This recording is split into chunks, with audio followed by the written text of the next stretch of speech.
I think it was effectively a complete non-event. And as someone who's championed proper television debates, I have to say I have my head in the hands this morning because I think it's done a lot of wrong for reputations. Of course, I'm not criticising our colleague Julie Etcham for the way she handled it. She did her job as was laid down by her bosses. But, you know, what you've been saying this morning and what Times Radio listeners have been saying this morning is absolutely right, that there was no time left for exchange or discussions. That meant that the moderator had to keep on intervening. Unlike the properly structured debates we did in 2010. I mean, then we had 90 minutes of debate, no ad break, which of course is what ITV really cares about. And we had, I think, 8 questions. Last night, I think in an hour, there were nearly twice as many questions. What did you make of it last night? I think that I would say that the Times Radio listener consensus is it wasn't very good overall. Sunak did slightly better than expected, and Starmer did slightly worse. I'm with the consensus on all these points. Mr. Sunak did a bit better, but it wasn't a game changer. He didn't do well enough to kind of move the dial, but he did prove to be a bit of a better debater. He was a little bit feistier, maybe sometimes too feisty. I thought overall it was a bit scrappy and a bit superficial. I think the format let Julia Etchington down. I don't blame her at all. She did her best in very difficult circumstances, but you were just getting to grips with the subject when it was, I'm sorry, we have to move on to something else. And I think it probably had to be longer and it had to be a bit more considered. And I'll just talk my own game here since no one else does. You can have these debates, which are fine. I love debates. I was brought up in the most robust university debating chamber in Britain, not the world. University of Glasgow is where I learned to debate. And not only did they win the British Championship, they won the World Championship. I can imagine. So I'm quite happy when it gave us John Smith and Donald Dewar and Charlie Kennedy and all the rest of it, Ming Campbell. But I think what last night showed, there is no substitute for the forensic interview. No. There is no substitute for the well-informed interviewer sitting down, choosing the 3 or 4 big subjects that are dominating an election, and then going into detail with the man or woman who would be Prime Minister. The big throwout last night was the Tories claiming £2,000 more in tax. It's a controversial claim. The provenance of it needs investigation. None of that came out. In an interview, it would have come out. Yes, it's a Treasury projection, but it's based on Tory special advisor assumptions. That never came out.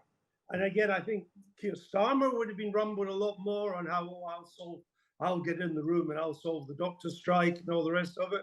Whereas I think just 2 minutes of investigation, of proper interview, would have shown that he has no more clue how to solve the doctor strike than Rishi Sunak. Let's speak to Times Radio's Adam Boulton, who knows quite a thing or two about elections, about election debates. Good morning to you, Adam. Good morning. If we can take out any people that we might know in debates, any presenters, producers, executives, whatever, what did you think of last night's debate? And I suppose you're watching it as a journalist, but do you think it helped? Who did it help? Who did it inform? I don't think it helped anybody. I think it was effectively a complete non-event. And as someone who's championed proper television debates, I have to say I have my head in the hands this morning because I think it's done a lot of wrong for reputations. Of course, I'm not criticising our colleague Julie Etcham for the way she handled it. She did her job as was laid down by her bosses. But, you know, what you've been saying this morning and what Times Radio listeners have been saying this morning is absolutely right, that there was no time left for exchange or discussions. That meant that the moderator had to keep on intervening. Unlike the properly structured debates we did in 2010. I mean, then we had 90 minutes of debate, no ad break, which of course is what ITV really cares about. And we had, I think, 8 questions. Last night, I think in an hour, there were nearly twice as many questions. There were also things introduced by the moderator. You know, I mean, it was a real cringe moment, wasn't it? That question about the footy at the end and Gareth Southgate. I mean, honestly, and likewise, the show of hands on tax rises. I mean, complete waste of time.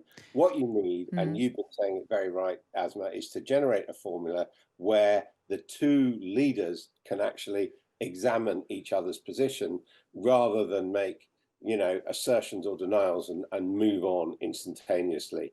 And the fault of all of this is that the so-called public service broadcasters don't want to serve the public with debates. They don't like the idea of properly organized, lengthy debates open to everybody. They want to put on their TV shows, and that's what we're getting from the BBC and ITV in this election. And probably doesn't matter very much, but what it fails to do is to inform the public as to what the leaders are really like or what their plans are. So you think perhaps more focus, a longer program, and I don't know, fewer subjects as well. So, you know, there would have to be, no one's ever going to be happy, but if you could pre-agree that we're going to talk about immigration and just immigration for however long, we are just going to talk about the NHS for, you know, a good chunk. But what about audience participation? Obviously, you want the audience to be, you want the electorate to be involved. You want people who are watching at home, perhaps, I don't know, to see themselves in the audience. But how helpful actually is that? I don't think it's helpful at all. In the format of 2010, for example, the audience was asked not to make noises during the debate. The questions were taken from the audience, but then it was left for the leaders to discuss. And incidentally, it was also not the job of the moderator to intervene to the extent that they clearly are doing so on the ITV format. I mean, you know, we've got to look at this now. There was a debate in 2019 on ITV between Corbyn and Johnson. No one took any notice of it. And now we've got a second debate and no one's taking any notice of it. So, you know, at that point, you kind of feel we all might as well pack up and go home. And as far as concentrating on themes, again, if you had an agreed format of 2 or 3 debates, you can define the topic. So in 2010, for example, we had a debate on the economy and public services and a debate on foreign affairs and a summary debate. Now, interestingly, in all 3 of those debates, there was a question selected on immigration, which at the time was something that neither of the parties or none of the 3 parties in that about. So you can actually shape these things through discussions. I think having, you know, people. I think we've lost Adam there. I think we got the gist of what he was saying, though. Very interesting words as well. That's Times Radio's Adam Boulton. And we'd just like to hear from you, actually, as well. Because the default is, yes, there should be an audience. Yes, there should be people asking questions, you know, actual people. But maybe not. Maybe you just want these 2 people who happen to be men, these 2 men, telling us what they would do. Maybe we don't need distractions from presenters, from moderators, from members of the public. Yeah. I don't know. I mean, I would love to hear from you, because I think it's just, again, it's no reflection on anyone, because this is someone sat there with a whiteboard and came up with these ideas.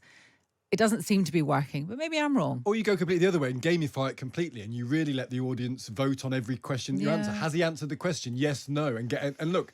70% of people think you've not answered the question, and then make them answer the question, because they're going to get punished by a very interactive. I think you either go very interactive or not interactive at all is maybe the answer.